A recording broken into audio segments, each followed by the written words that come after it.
Le Rayo est un club spécial.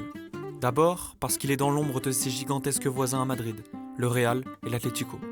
Je mets au défi quiconque d'aller dans le centre de Madrid et de réussir à choper un maillot du club. Mission impossible. Et ça, c'est aussi dû en grande partie à son idéologie. C'est unique dans le paysage foot. Avec des ultras généralement réputés pour être le plus à gauche d'Europe, une mentalité guévaresque de lutte anticapitaliste et un attachement à son quartier qui rendrait jaloux certains rappeurs, le Rayo Vallecano, c'est le contre-exemple parfait à ceux qui pensent que le foot, c'est juste un sport. Pour comprendre comment ce club si particulier fonctionne aujourd'hui, débutons par un petit récapitulatif historique façon Wikipédia. Fondé le 29 mai 1924 par Julián Huerta Pliego, le club voit le jour dans le quartier de Vallecas, en périphérie de Madrid. À l'époque, Vallecas est une municipalité espagnole qui sera annexée en 1950 à la capitale. Cette zone ouvrière, populaire, où l'immigration est massive, compte plus de 300 000 habitants et le quartier est réputé pour ses revendications progressistes. Mais on y reviendra plus tard. Fortement bombardé lors de la Seconde Guerre mondiale, de nombreux bâtiments sont détruits à cette période. Côté football, le Rayo va disputer dans un premier temps le championnat fédéral des ouvriers, avant de peu à peu se structurer et d'intégrer la Fédération espagnole de football à la fin de la guerre civile espagnole, en 1939, qui marque le début de la dictature franquiste. Les faits marquants de cette époque sont rares, alors progressons dans le temps. Alors en 3e division espagnole, le club signe en 1950 un accord d'entraide avec son voisin de l'Atlético. Le rapprochement est placé sous le signe de l'union populaire entre deux clubs à contre-courant du géant royaliste merengue. Les dirigeants colchoneros demandent alors à ceux du Rayo de troquer la tenue blanche, qu'ils arborent à chaque match. On la juge trop proche de celle du Real. Il est convenu d'ajouter une touche de rouge, histoire de devenir un véritable club filial.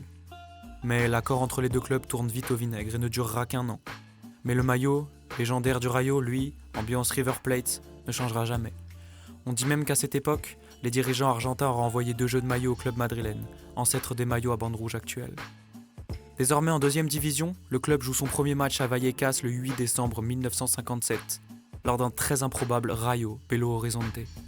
19 ans plus tard, sera inauguré sur les ruines de celui-ci, le stade de Vallecas tel qu'on le connaît aujourd'hui, temple du Rayo. Allons jeter un coup d'œil au sportif maintenant. Saison 1976-1977, le Rayo arrache un point à Retafe lors de l'ultime journée et accède pour la première fois à l'élite du football espagnol, où il se taillera une réputation de mata gigantes, tueur de gros, grâce à des victoires de prestige face au Real, au Barça, à l'Athletic Club, à Valence et face à Séville. Niveau Europe, le Rayo chope son unique ticket en 2000, profitant du bug informatique prédit au moment du changement de siècle. Non, mais c'est tout aussi improbable. L'invitation fair play. Club le plus sympa sur le terrain faisant partie de l'UEFA, le Rayo va profiter de sa réputation de club coolos pour taper la saison suivante quelques écuries renommées, dont les Girondins de Bordeaux, et atterrir en quart de finale de l'ancêtre de l'Europa League.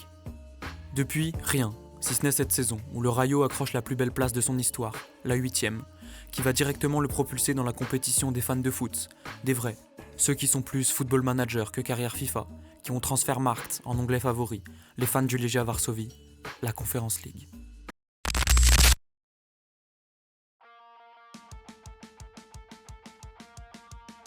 Avant tout, il serait mentir de dire que la réputation du club tient à ses exploits sportifs.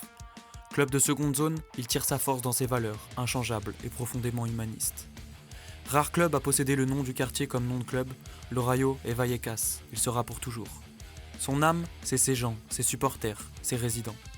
Les plus fidèles représentants en sont les Bucaneros, groupe ultra fondé en 1992. Son slogan, contre le racisme, la répression et le football business. Le décor est planté. Né dès la décision de créer un groupe antifa, les Bucaneros vont vite s'imposer comme une frange d'extrême gauche. Il n'est pas rare de voir pendant des matchs des tifos contre les banques, contre la violence de genre et l'homophobie. Et puis des chants marquants scandés à répétition. Racistos, homophobos, fuera de mi barrio. Racistes, homophobes, partez de mon quartier.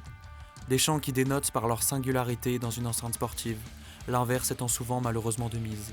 Ça réchauffe nos cœurs de voir des femmes et des hommes de 10 à 80 ans se lever comme un seul être et adresser un doigt d'honneur uni aux racistes en plein milieu d'un match.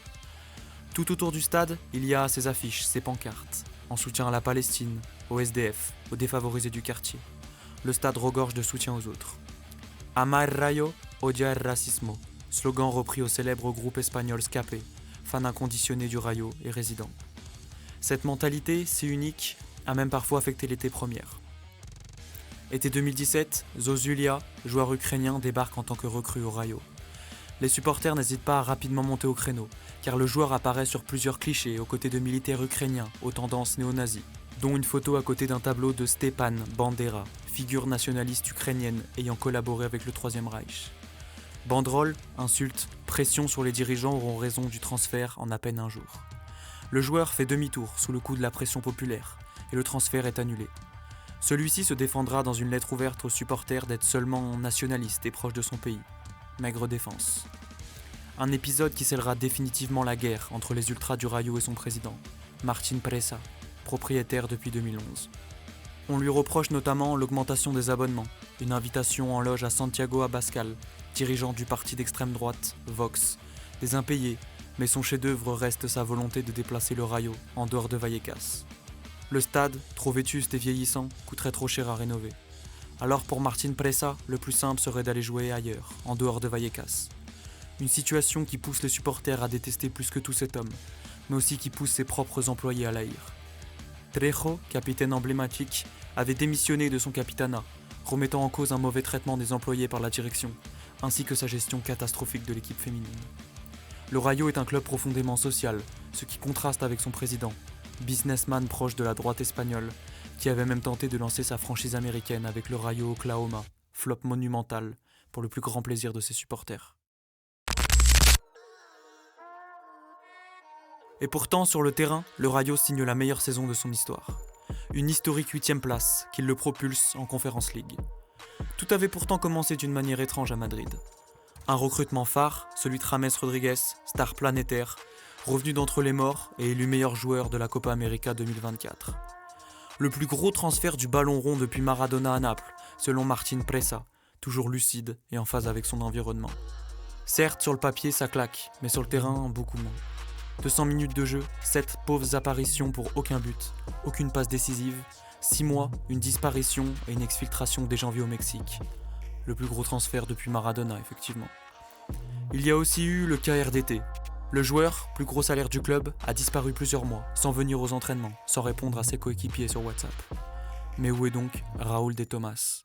Recrue la plus chère du Rayo, il aurait souffert d'un épisode dépressif, et réapparaîtra par enchantement quelques mois plus tard, peroxydé et avec des rajouts.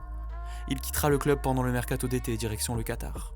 Étrange début de saison donc, qui va voir la bande à Inigo Pérez monter en puissance.